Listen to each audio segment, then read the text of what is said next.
All right, back here on The Drive on Sports 1140 KHTK. We've promised, now we deliver. We're so excited and thankful and grateful for Sacramento Police Chief Daniel Hahn joining us, who I know wants to get into some Raiders discussion, and we probably will do that. But, Dave, I think we have to start with, first and foremost, everything that's really important in our community. And Police Chief, we do need to thank you so much for coming on, first and foremost, and for everything that you're doing for our community. But I know you guys had a release as well about enforcing this public health order and safety in Sacramento. Let's start there, kind of with your release from Wednesday on what that means now for our community. Yeah, since the inception of the order, we've been throughout the whole county, not just Sac PD, very education focused. So when we see a violation or get called to a violation of the health officer's order, our past practice has been just to educate people, and that has gone really well. Pretty much all the businesses have complied, the churches complied, so it's been going really well. But as we could see on Sunday, we had several very dangerous sideshows throughout the entire county, both in South Sac, North area, East area, and out in the county unincorporated areas.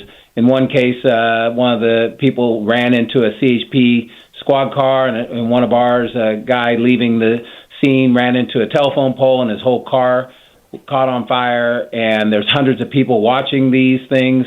So they're inherently dangerous anyway, but in light of the health officer's order, this is clearly a blatant violation of the order and is a significant health and safety risk to our community. So in the cases of the sideshows, and then the other smaller problem that we've been having is large, like house parties with 50, 60, 70 people in them. So in those two instances in the future, very likely we will be, in addition to citing people for their violations that they're doing already, like in sideshows, towing their cars, arresting and citing for vehicle code and penal code violations, we will also now be issuing violations of the health and safety officer's order, which comes with some significant penalties. Chief Hahn, again, I'll echo what Jason said. Thank you so much for doing this, and thank you all so much for being the heroes you are out there and risking so much to try to keep us safe. And I want to start by saying what maybe some people are thinking. This sucks. And I know you guys feel the same way. Nobody wants, the car thing aside, which is so stupid. Right. But nobody wants, tickets and stuff for having a party or doing this and that. But we all know the situation we're in. And at this point, if you're too ignorant or stupid to not get it, I'm all for this. But I also want to make sure people understand. I'm sure there's a pretty solid line of demarcation here. So car things, obvious. House parties with 55 people, obvious. What about 20 people playing basketball down at the local elementary school? What about 20 people hanging out and having a bonfire on the river or something? I don't know. Where's the line there you guys look for?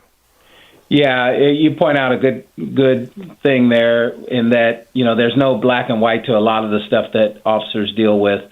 In the parks, we're still going to take primarily an education role, and primarily the park rangers will deal with those, and along the river, the park rangers will deal with that. But for the most part, those are still education roles because we've been very successful in a lot of breaking those up. But the things that obviously reared its ugly head this last weekend was the sideshows, which are inherently dangerous all by themselves outside of this order.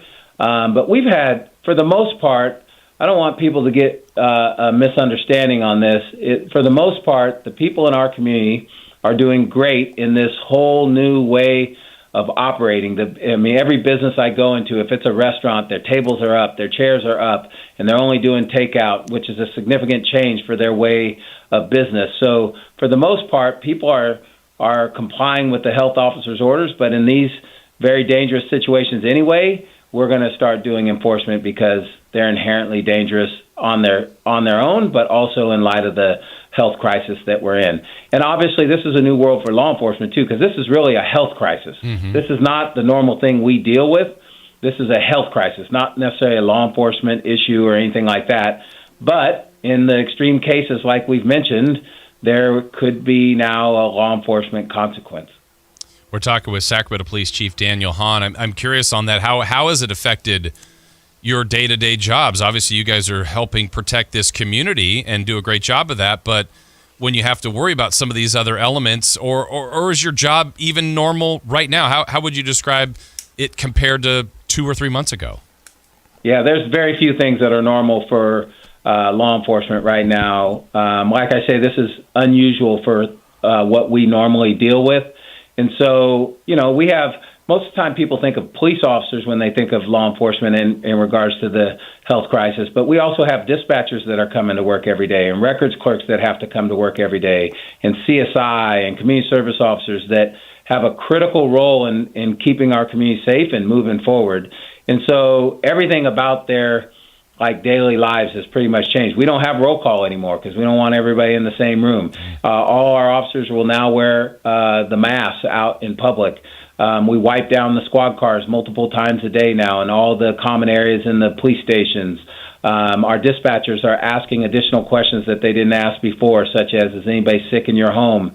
Does anybody have the flu? So they can then notify the officers so they can add additional protective equipment when they go on that call. Our officers now oftentimes will ask people to come out of their house as opposed to before where they might go into your house to talk to you because it's a confined environment and it's safer to be outside in open air to talk to people.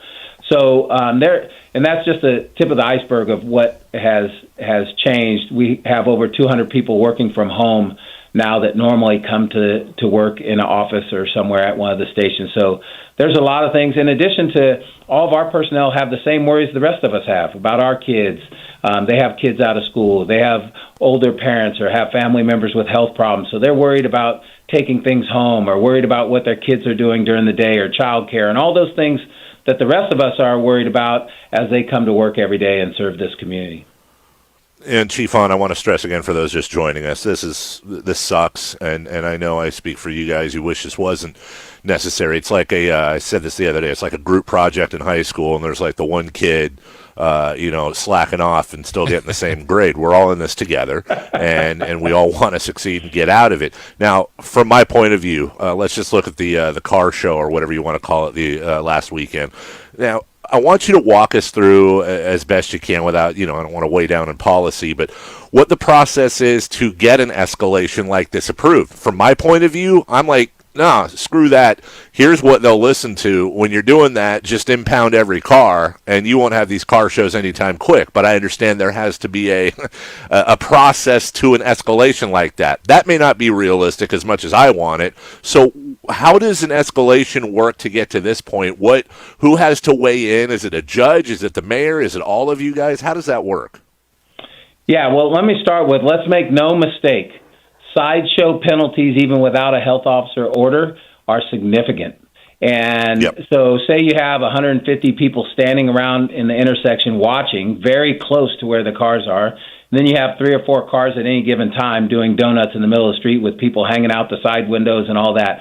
So all you have to do is probably Google Sideshows gone wrong, and you can see how dangerous these things are. So people get their car towed and significant fines and criminal charges when we catch people. So, what happens is we catch, 4 or 5 or 6 people on each one of these sideshows, and they immediately go to a different area in the county or somewhere and do another one. And so it's about intelligence and tracking them down and trying to head them off before they can get started, and then catching people. So those penalties those are not going away. Those are any time at any given day that a sideshow happens and we can catch people, they will have significant criminal charges all by itself.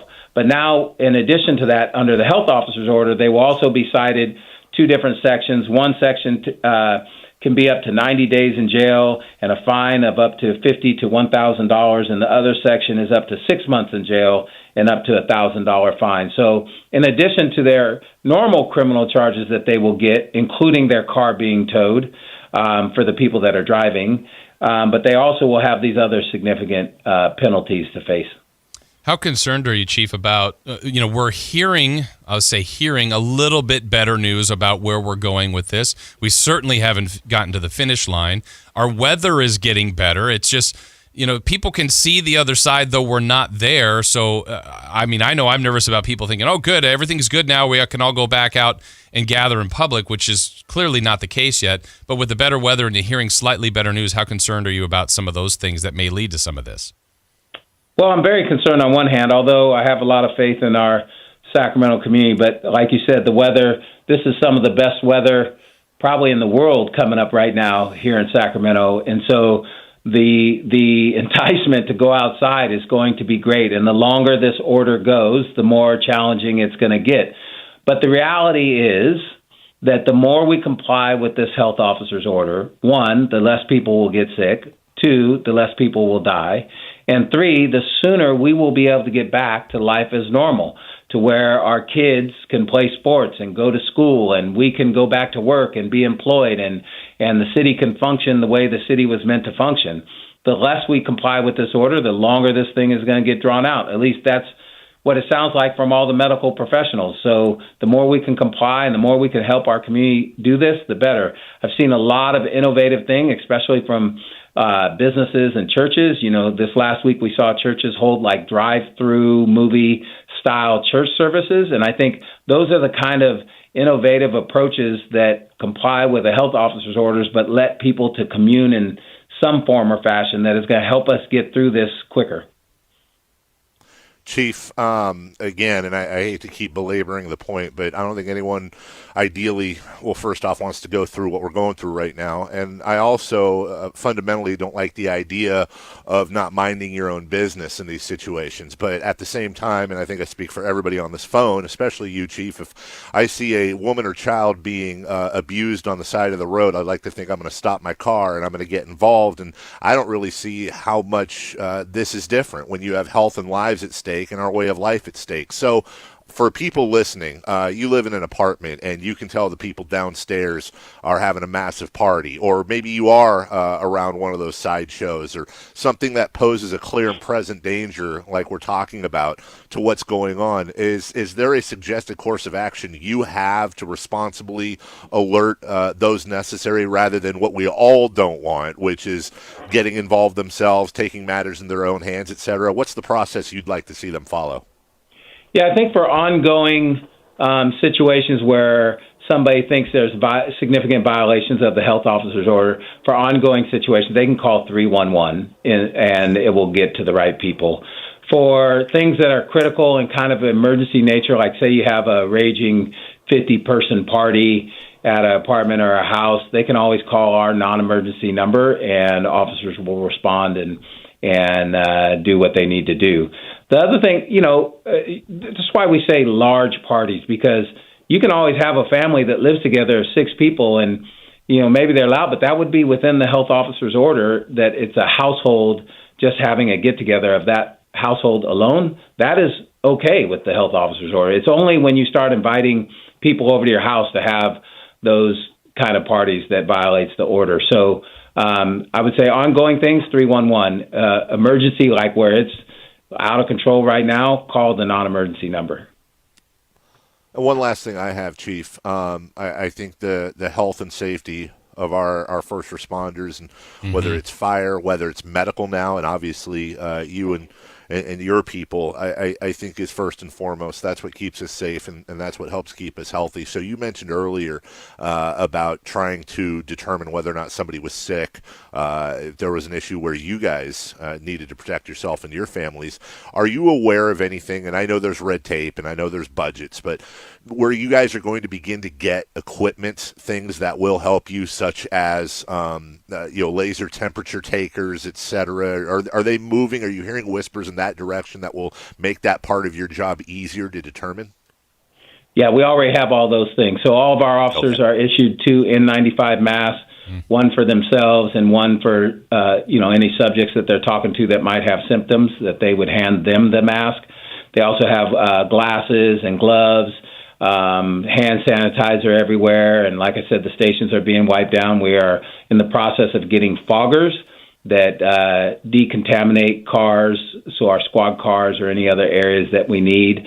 So they do have all that equipment, and we pretty much follow the CDC guidelines. So, those things change frequently. So last week, we weren't requiring our officers to wear masks outside because that wasn't the CDC guidelines. Now the CDC guidelines call for that, so now you'll see our officers wearing masks outside. So, we follow what the health professionals and the scientists and those kind of folks tell us to do, because we absolutely, and our community absolutely needs our police officers, our dispatchers, our CSI, and those kind of folks healthy.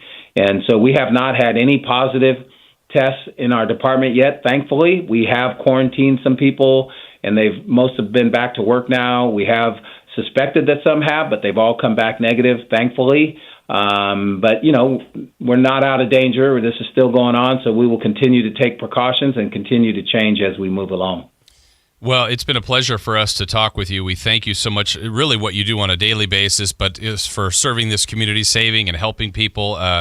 Chief Hahn, we thank you so much for that. But we also have to ask you, we're about a week away from the draft, hearing you're a Raider fan. What are you sticking with them when they go to Vegas? How's that work for you?